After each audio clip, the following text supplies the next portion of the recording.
Yeehaw, soldiers! It's your boy, the Anime States, coming to another video, and this is What If Naruto is in the NBA Part 1.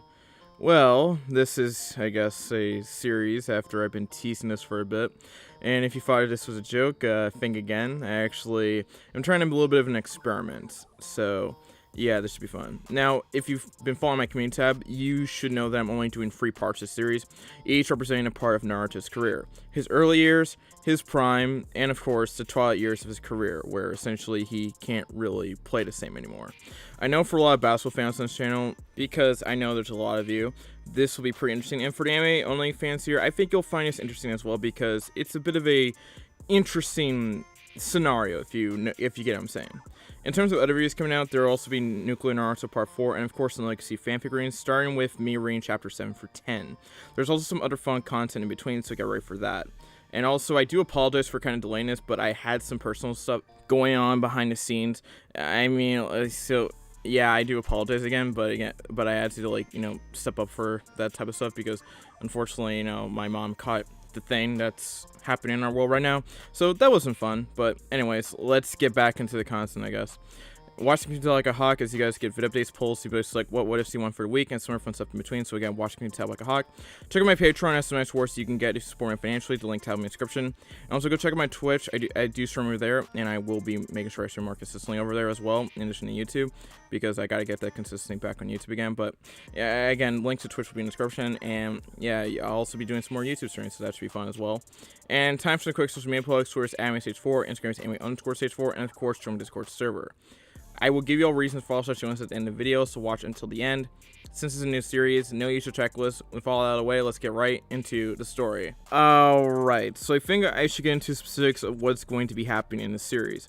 So we are essentially, going for a scenario of what if Naruto was actually born into the real world while also getting a career in the NBA because he's really good at basketball. There's going to be a different story here, but it won't involve a lot of anything in terms of like chakra and other stuff about Naruto, because if Naruto had chakra, I believe he would be banned for life in the NBA because he's way too OP. Like, not even joking about that. And that would make things very boring. Especially since we all know that the outcome of the series would be Naruto winning championships every year, winning MVPs every year, and destroying any competition in the NBA, forcing him to be banned. That's not fun at all. So we gotta take it out of here, especially since we're taking Naruto to a different universe. Think of this like some real-life fanfics. Trust me, I have experience with them, so yeah, I think they're pretty good. I mean, the ones I've experienced, some of them are kinda, ente, or if you know what I'm saying. But anyways, despite all of this, Naruto is still a crazy athlete with athleticism that is comparable to Russell Westbrook or even LeBron James. Though he is only 6'2", so that means he's primarily a point guard, or a slightly undersized shooting guard, but point guard works a lot better. Now let's get into the actual story of this scenario.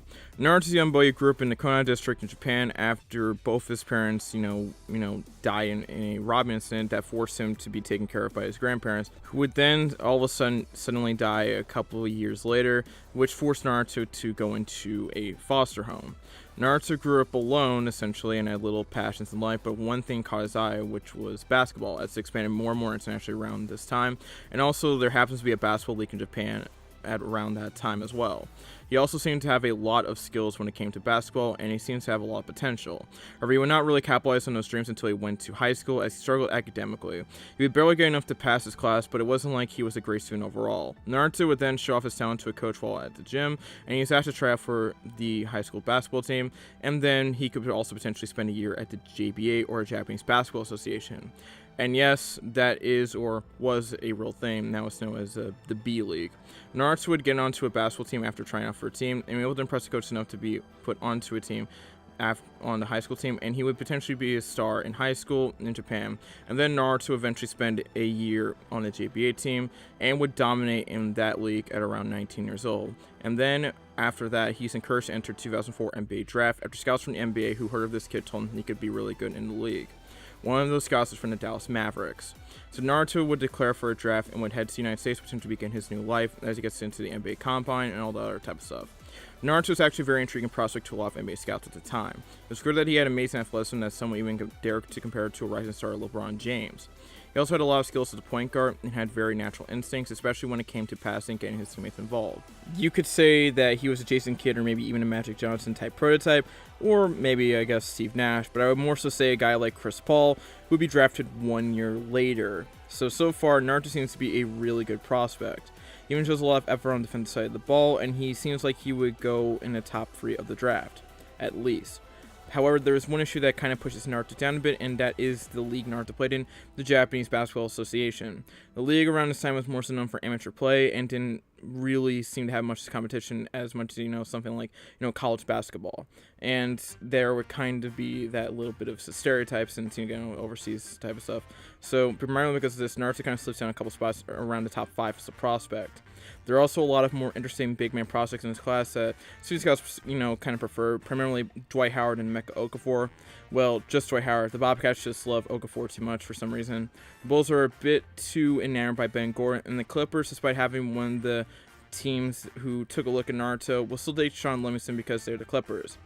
So that leaves the Wizards at number 5, who will take Naruto in this draft, and then probably trade him to the Dallas Mavericks along with Jerry Stackhouse and Christian Laettner. Devin Harris, the guy the Mavericks originally traded for, would then fall to 13 to Portland Trail Blazers, and the rest of the draft would go relatively the same, with guys like Sebastian Telfair falling a bit down the board. When Naruto walks into the building, the Mavericks are very impressed with him as a player, and to the point they consider him as an instant starter day 1 for their lineup over Jason Terry. And Naruto would be able to have a really good rookie year for Dallas Mavericks in 2004-2005 season. For reference, Chris Paul in his rookie year with the Hornets would average 16.1 points per game, 7.8 assists, 2.2 steals, rookie Chris Paul fans. Seeing as how Naruto is a bit more athletic and under a better system with, a guy like Dirk, I would say Naruto would average around 18 to 19 points, 8 assists, 5 rebounds, and 2 steals a game, showing the league that this guy has a lot of potential.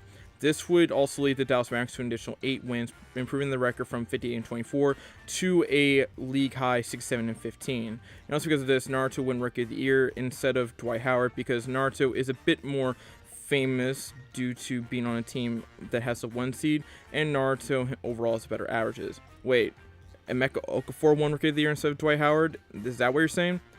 How? Anyways, well, Naruto would win over Emeka Okafor, and Dirk himself would have higher averages due to him getting the ball from Naruto, and him and Naruto proved to be a frightening duo for the future. This change in records also was very costly for the Spurs, as they fell to this 4 seed, even though the Sonics have 6 less wins than the Spurs. See, here's what's going on. As around this time, division winners would get the first 3 seeds, and the rest of the bottom seeds, 4 through 8, would be then up for grabs in terms of record from there. So even though the Spurs have a better record than the Supersonics, they still get a lower seed because they didn't win their division. It's as stupid as it sounds, and they changed it following, I believe, the 2013-2014 season, but for now, we have this nonsense. No other changes happen as the rest of the seeding remains the same, with the Suns and Spurs taking the biggest hits, as the Suns move down to 2 seed in addition to Spurs moving down to 4. But not only that, Steve Nash loses his MVP to Dirk. Yes, Dirk wins his first MVP a couple years before he did in 2007, mostly because Dirk and his team is the 1 seed now, not the Suns, and now there is no way Nash can get an MVP this time. There are also arguments about whether or not Nash really deserved that MVP that year because of Shaq and how he played that year, but let's not talk about that. And even though you could make the same argument for Shaq here against Dirk, the better story here is probably Dirk being the first European player to win MVP on a 6-7 win team, so he wins it. In the first round of Naruto's first playoff game, they would face off against the Grizzlies, and in this first round, against an up-and-coming Grizzlies squad, the Mavericks would dispatch them in 5 games. A hard-fought series from the Grizzlies, but still they lose in 5. Now we move on to the second round where they would meet the Spurs. Now, this could have been the Western Conference Finals matchup if it wasn't for the fact the Mavericks got smacked by the Suns in this round. So now we gotta look at the matchups here. Obviously, we got Tim Duncan versus Dirk and Naruto versus Tony Parker. I see this series going down to 6 games since both teams are even in certain places, but the Spurs will be able to take advantage of the inexperience of Naruto, and despite a hard-fought series in 6 games, the Spurs move on to the Western Conference Finals, where they win a ship like in canon. Naruto and the rest of the Mavericks will want to get some revenge next year and get ready for next season. Meanwhile, in terms of draft flyer, we see a bit of a chance the Lakers would lose 2 more games to the Mavericks. However, I believe they would still take Bynum at number 7, which is where they now pick. And the rest of the draft would play out the same, and with a rookie Naruto, the Mavericks can maintain a bunch of their core like in their OG timeline, because Naruto's on a rookie contract, which is nothing compared to their, second contracts, which are a lot more expensive.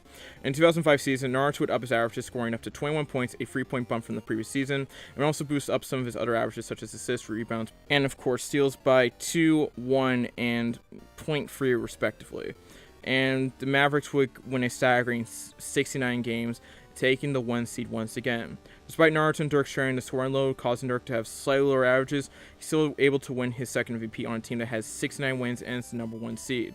So Nash has been stripped of his MVPs, and for those who think Kobe could win here, unfortunately he doesn't follow the requirements of having a team as a top 3 seed. So while he can get his team to the playoffs, unfortunately he will not be given an MVP here. And now it's time for the playoffs. The Mavericks will face off against the Kings in the first round and will dispatch them in 5 to 6 games. This Kings team does have some fight in them despite them being on decline after the 0-2 season, but it's not enough to stop Dirk, who goes off in the first round, as well as some contributions from Naruto Uzumaki. In the second round, the Mavs will face off against the Spurs, and like your initial timeline, the Mavericks will dispatch them in 5 games, considering the Mavericks have a home court advantage, and despite the games being close, the Mavericks just have a bit more to get past the Spurs. Getting revenge for last year off the backs of Naruto and Dirk going off in those series. Same thing would happen next round as the Mavericks face off against the Suns. With the presence of Naruto, the Mavericks will take a 3-0 lead and finish off the Suns in 5 games. Taking Naruto to his first finals appearance and against Heat, they will be faced off against a young Dwayne Wade and Shaq. And even though Dwayne Wade will still turn into a monster in these finals with the scoring averages he had, if you're not well versed in basketball, look up Dwayne Wade in 2006. He was a monster during those series.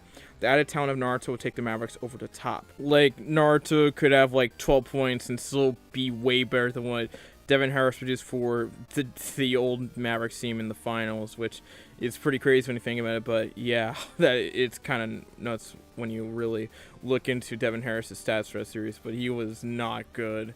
So because of this, Dallas defeats the Heat in 5 and will win the NBA Finals with Dirk winning Finals MVP.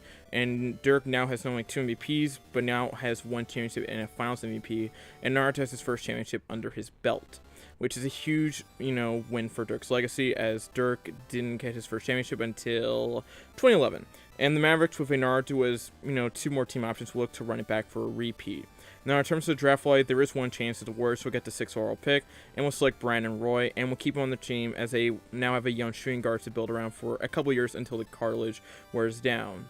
Yeah, I'm not joking. Brandon Roy had like bad cartilage in his knee that caused him to retire. It was kind of sad. Now, Naruto will be talking with the Mavericks about an extension that will keep him on the team for basically the first half of his prime. Though Naruto wants to wait until the end of next season to work on an extension, as he wants to focus on a potential repeat for his team. It sounds like Naruto, and it definitely is Naruto because, he's in the NBA.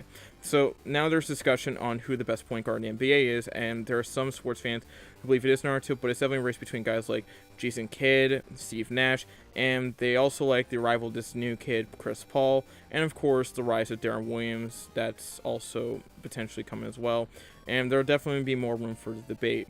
But however, Naruto is able to make a better case for himself, as the Mavericks are able to hit a coveted milestone, a 72-10 record. Many sports analysts and pundits have predicted the Mavericks would regress. However, they have now tied the all-time win record, and it's off the backs of Naruto having slightly better averages, around 22-23 points, and Dirk having a slightly similar year to his virtual MVP campaign, with averages going slightly up here because Naruto is a pretty good passer.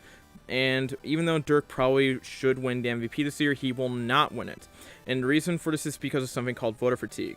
Even though Dirk has a team that has 72 wins and is tied the all-time wins record, voter fatigue trumps all eligibility of whether or not you win an award or not. So the voters decided to screw Dirk and vote for Steve Nash. So Nash, you get your MVP this year. Now, you could swap who wins which MVP with Steve Nash winning the year before and Dirk winning it this year, but I don't know. I feel like voter fatigue would have allowed Steve Nash to get it this year, but who knows. Now, there is a bit of a change in the 8th seed as the Warriors are trying to build around their new young star in Brandon Roy, and not necessarily go all in like the initial timeline. And this will allow the Clippers to take the 8th seed, and the Mavericks will dispatch them in 6 games, as Dirk will struggle a little bit, but not as bad as he was in the original timeline when in the first round when the 1 seed Mavericks were dispatched in the first round. And it will allow the Mavericks to move on after a good performance from Naruto against the Clippers. In the next round, we see a rematch of the semifinals from last year, and yep, you guessed it, it's the San Antonio Spurs. This series is extremely close as the Spurs want revenge for last year. In the first 2 games, the Mavericks will take games 1 and 2 off of great performances from Naruto and Dirk, before then dropping the next 2 games to Duncan and Spurs, making the series tied 2-2. In Game 5, the Spurs will defeat the Mavericks, and it will come off of fantastic performances from guys like Tim Duncan, Tony Parker, and surprisingly Bruce Bowen. And there are also some struggles from Dirk in Game 5 as well, which now has this Maverick squad down 3-2. Dirk here, knowing that this is an elimination game, goes off in Game 6, followed by Naruto, who refuses to lose, and the Mavericks will win Game 6.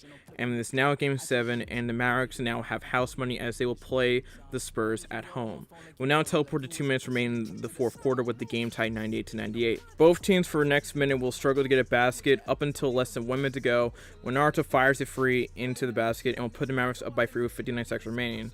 However, that is then countered by Monoginobili, who fires up a free with 45 seconds remaining, tying the game once again. Naruto will then pass it to Josh Howard, who will then pass it to Dirk, and Dirk will go for a fadeaway, but it's blocked by Tim Duncan. Spurs ball, 43 seconds remaining, inbound from Duncan, passes it to Parker, and he passes it to Duncan, and Duncan gets a wide open dunk with 27 seconds remaining. Mavs now have the ball down 2. Naruto will take the ball out. Miraculously, Naruto finds an open lane and goes up for the layup, and Tim Duncan is there, but Naruto passes to Dirk to make the corner free with less than 19 seconds remaining. Mavs up by 1. San Antonio's looking for a shot. Parker will be guarded by Naruto. Parker will be looking for someone to pass it to, and he'll be looking for Big Shot Rob. However, Dallas doesn't want neither him nor Duncan with the ball in their hands. Parker will find Big Shot Rob, however, and Rob will fire up a prayer to take the lead, with Josh Howard on him, and with the old age catching up to Big Shot Rob, he misses it. Mavericks make it to the Western Conference Finals, where they face off against the Suns, who beat the Jazz in the last round. In Game 1, slightly tired from that exhausting series against the Spurs, the Mavericks will drop Game 1 to the Suns before tying up the series up in Game 2. The Mavericks will split the next 2 games, tying the series up 2-2, and set up a massive Game 5. In that Game 5, the Mavericks show the Suns why they are the champs and have a huge win at home off of huge performances from Dirk, Naruto, and even Josh Howard. Provides massive contributions as well as Jason Terry. And this sets up a do-or-die scenario for the Phoenix Suns in Game 6, where all the pressure is on them. Nash and the Suns will not go down without a fight, and the Mavericks only have a 1-point lead with less than 2 minutes to go, game 101-100. However, Naruto, for some reason, awakens something inside of him and just goes into clutch mode for the final 2 minutes. As the Suns take the lead with a Sotomayor layup, Naruto fires up a free that puts Mavericks up by 2. Game is now 104-102. The Suns will then miss an opportunity to tie the game after Nash misses the layup with Naruto defending him, and Naruto then fires up a mid-range shot that puts Mavericks up by 4 with less than a minute to go. The Mavericks will then hold on, and after a sequence of free throws, the Mavericks will win the game and move on to the finals to face a rising star in LeBron James and the Cleveland Cavaliers. Now, let's break down who wins this one. On one side, we got Naruto and Dirk, along with some good players from Josh Howard and Jason Terry, along with Eric Dampier, and on the other side, we got LeBron James. Just LeBron James. Well, you could say Ilgauskas, but yeah, it's just LeBron James. The Mavericks will take the first 2 games at home, and then we'll take Game 3 off of big performances for Naruto and Dirk, despite LeBron trying his hardest. And then the Cleveland LeBrons will take Game 4 with a huge performance from LeBron, but it's not enough to win the series as the Cavs will fall in Game 5, and the Mavericks celebrate their second championship in franchise history and the repeat. The Mavericks will be looking for a repeat next season, but something is brewing in LA and Boston. The Boston Celtics will make the trades for Ray Allen and Kevin Garnett, while the Lakers will get Pau Gasol. And if you remember, I said the Warriors did not make the playoffs, and instead kind of were building around their young piece that they got in Brandon Roy. In this scenario, due to a tiebreaker with the Hawks, they will get the number 3 overall pick, while the Hawks will get the 2nd overall pick, and the Timberwolves will get the number 1 overall pick. The Timberwolves will take Greg Oden since he was the best player in the draft at the time, and number 2, the Hawks will take Kevin Durant, pairing him with Joe Johnson, while the Warriors decided to take Al Horford. So we got some interesting pairings here, as we got Kevin Durant pairing up with ISO Joe, and we have Al Horford pairing with Brandon Roy. Now back to the Mavericks. During this time of winning, Naruto will fall in love with a girl named Hana Hyuga as he visits his hometown in Japan, and Naruto is looking to marry this girl, but he wants to wait a little bit, the old type of marriage type stuff, Also around that same time, Naruto gets a massive contract extension that will come in the next offseason. And this will also be the last season I will be telling the story of up until part 2, because that will be saved for years where he starts to go into his prime. But for now, what happens this season for Naruto and 2008 Mavericks, you ask? Well, throughout the season, the Mavericks will suffer through something called championship fatigue. Essentially, with all the winning they have done over the years, they are kind of starting to get exhausted with having to deal with short off seasons every single time. And while they do win 6-win games off of productive seasons for Naruto and Dirk, and of course the rest of the team, it is definitely a regression from the 72-win season they had the year before. They don't trade for Jason Kidd in this timeline since Naruto has been productive at the point guard spot, and is essentially their second star. Which is good or bad depending on how you view it, but they don't go with 2 first-round picks, which, while one of them was Jordan Crawford, the other one's a productive role player in Ryan Anderson. Mavericks will take the 1 seed again, but they look very vulnerable, and the Lakers, Spurs, and the Celtics look to be in the same tier as them. Even teams like the Hornets, Jazz, and the Rockets look like they could give them some problems. In the first round, the Mavericks will take on Mill and the Nuggets and will promptly sweep them, as Dirk and Naruto show why they belong here. In the first round as well, the Spurs will be destroyed by the Lakers in 5 games, like what happened in the original timeline, just in the first round instead of the conference finals, like in the original timeline, as possessed Kobe Bryant takes his team to the next round. Naruto and the rest of the Mavericks know that the Lakers are definitely going to be a problem. Meanwhile, the Suns will get smacked in the first round by New Orleans Hornets, and that will be the team Dallas will face off in the next round, while the Lakers face off against a Jazz team that smacked the Houston Rockets. The Lakers will smack the Jazz in 6 games like they did in the original timeline, and to the Mavericks, well, Chris Paul and David West will take the Mavericks to 7 games. Both teams have shown they can handle each other for the entire series, and after Jazz won Game 6, all the pressure is now on the Mavericks. However, the Mavericks showed the heart of a champion, and after a close first half and a very tight third quarter, the Mavericks will surge in the fourth late, off of huge baskets from Dirk and Naruto, and will end up beating the Hornets in Game 7, 95-87. Now, we have a huge matchup here in the West as we have Lakers versus the Mavericks, while the Celtics come out of the East ready to take on either of those teams. The series is very close between 2 very great teams, as the series at first is tied 2-2. Then in Game 5, the Lakers will take the series lead off of huge performances from Kobe and Gasol, and unfortunately, Naruto has a very poor shooting night as he struggles in this one. The Mavericks, having been in a situation before, storm back in Game 6 as Naruto bounces back and Dirk is still Dirk. In Game 7, with legacies on the line here, both teams were tied going into the fourth quarter with a little over 2 minutes to go, 88-88. When Naruto fires off a free that puts Mavericks up by 3, which is then answered by Kobe with his own free, tying the game up once again. Naruto will go up for a layup and he will miss as he is defended by Kobe, which is then rebounded by Andrew Bynum, and then Kobe will get a layup with Josh Howard defending him, and it puts the Lakers up by 2. Naruto will take the ball and will put it up the court and will pass it to Dirk, who sinks a free, putting the Mavericks up by 1 with over a minute 14 remaining. Kobe will then proceed to fire off a mid-range shot that will tie the game with a minute remaining. Both teams for 20 seconds struggle to take the lead, and then Kobe will fire off a free that will put the Lakers up by 3 with less than 40 seconds remaining. Naruto will go back and try to fire off a free of his own. It misses. Dirk rebounds it and puts it with a layup, putting the Mavericks down only by 1. However, Kobe decides to end it and goes with another free, and that will prove to be a dagger as the Lakers win Game 7 and move on to the NBA Finals, where they get smacked by the Celtics. The implications here are huge, as the Mavericks will possibly be tied in cap space to keep some depth that they have, as they are now giving massive contracts to both Naruto and Dirk, and with Kobe and Lakers coming back and those Celtics looking to establish a dynasty of their own, and the Spurs still being around, will the Mavericks be able to compete despite all this, with Naruto developing and Dirk still being there, or has this team lost its championship window? Well, finally the next part, and I also have one more thing to say here. R.I.P. Kobe Bryant, aka Black Mamba. Thank you all for watching part 1 of What If Naruto was in the NBA. In the second part, I should go over his second contract, which should be a 5-year period, and we should see what happens during those years in Naruto's career as he enters his prime. It is possible Naruto could win one more championship or get destroyed by the competition in the West, who knows. I apologize this came out a little late, but it's here, so I guess you guys can be happy about that. Get ready for Nuclear Naruto Part 4, that's going to be coming pretty soon, and it's going to be lit, and I'm going to be producing some other stuff as well, such again, fanfic readings, and not only that, but, you know, some other series as well. I do have some plans to potentially make What If Naruto's have Hyuga have Uchiha, introduce some other animes series into this channel, such as reintroducing Dragon Ball and Bleach, for example, and, you know, potentially some other animes that you all love, such as, again, One Piece and this new hot anime out right now called Jujutsu Kaisen. You know, that's that anime. Yeah, that should be pretty fun. But, yeah, that should be pretty lit. And also, again, be prepared for, again, I will be releasing Legacy chapter 7 for 10 this week, so that should be pretty fun. Watch me inside like a hawk, that is really important, and, you know, follow me on Twitter for now to get notified of my videos, Instagram for me and some other fun stuff in between, and finally to my Discord for access to magic content, notification when I live stream ahead of time, and of course the ability to send me ideas directly. These are great ways for you guys to interact with me, so follow me on Twitter and Instagram, and join my Discord server.